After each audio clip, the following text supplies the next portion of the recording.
قائد اعظم امید کی کرن 13 اگست کو جب بچے کلاس روم میں بیٹھے مس نازیہ کا انتظار کر رہے تھے، مس نازیہ کلاس روم میں داخل ہوئیں۔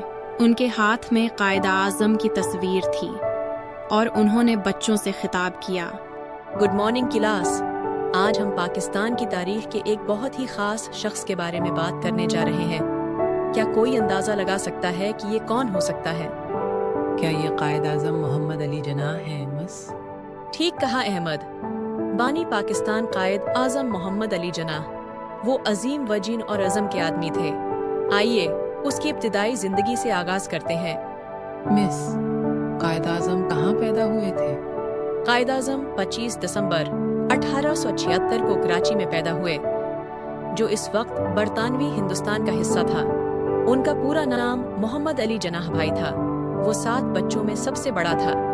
مس، وہ کس قسم کے طالب علم تھے؟ جناح بہت ذہین طالب علم تھے۔ وہ کراچی میں سند مدرسہ الاسلام اور بعد میں Christian missionary society high school گئے۔ اس کے بعد وہ لنکنز ان میں قانون کی تعلیم حاصل کرنے لندن چلے گئے۔ واہ، یہ مشکل ضرور رہا ہوگا مس۔ واقعی احمد، لیکن جناح پرزم اور محنتی تھے۔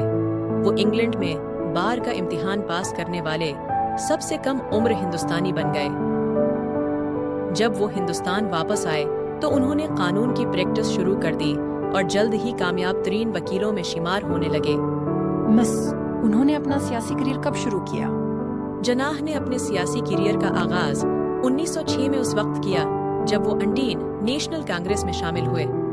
تاہم اسے جلد ہی احساس ہوا کہ مسلمانوں کے حقوق کی صحیح طریقے سے نمائندگی نہیں ہو رہی ہے۔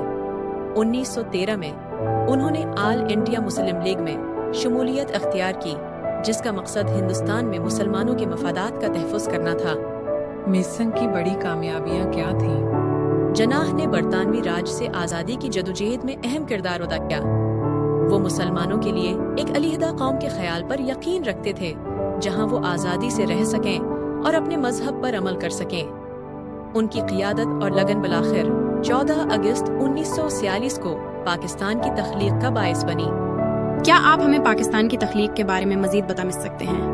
بالکل ثانیہ، پاکستان کا تصور سب سے پہلے علامہ اقبال نے پیش کیا تھا، لیکن یہ جناح ہی تھے جنہوں نے اس خواب کو حقیقت میں بدل دیا۔ انہیں بہت سے چیلنجز اور مخالفتوں کا سامنا کرنا پڑا، لیکن انہوں نے کبھی ہمت نہیں ہاری۔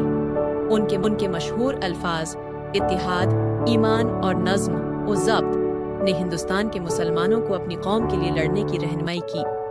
طلباء، کیا آپ جانتے ہیں ایک دن قائد کا چشمہ ایک شخص کے پاؤں میں گر گیا۔ قائد نے اپنا چشمہ اٹھانے کی بجائے اپنے پاؤں سے مسل دیا اور مسلمانوں کو پیغام دیا کہ مسلمان صرف اللہ کے سامنے جھکتا ہے، کسی انسان کے سامنے نہیں۔ مس، پاکستان بننے کے بعد کیا ہوا؟ پاکستان بننے کے بعد جناح پاکستان کے پہلے گورنر جنرل بنے۔ انہوں نے حکومت کے قیام اور نئے ملک میں امن و امان کے قیام کے لیے انتھک محنت کی۔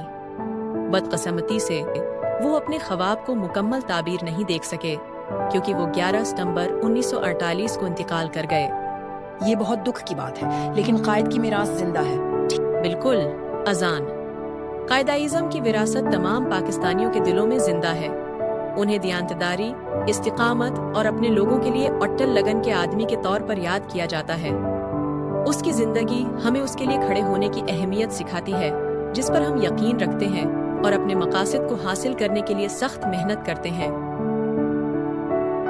پاکستانی پرچم ہماری قوم کی شناخت اور فخر کی علامت ہے۔ اسے امیر الدین قدوائی نے ڈیزائن کیا تھا اور اسے 11 اگست 1947 کو اپنایا گیا تھا۔ جھنڈے میں ایک سبز میدان ہے جس میں سفید ہلال کا چاند اور اس کے مرکز میں ایک 5 نکاتی ستارہ ہے اور لہرانے کی طرف عمودی سفید پٹی ہے۔ یہ بہت دلچسپ ہے۔ مجھے اپنی پرچم اور اپنی تاریخ پر بہت فخر ہے۔ مجھے یہ سن کر خوشی ہوئی۔ ثانیہ، یاد رکھیں، قائد اعظم کی زندگی عزم کی طاقت اور خود پر یقین کی اہمیت کا ثبوت ہے۔ ہم سب ان کی مثال سے سیکھ سکتے ہیں اور اپنی ملک کو ہر دن بہتر بنانے کی کوشش کر سکتے ہیں۔ اب اتحاد، ایمان اور نظم و ضبط کی ان اقدار کو ہمیشہ یاد رکھیں جو قائد اعظم نے ہمیں سکھائے تھے۔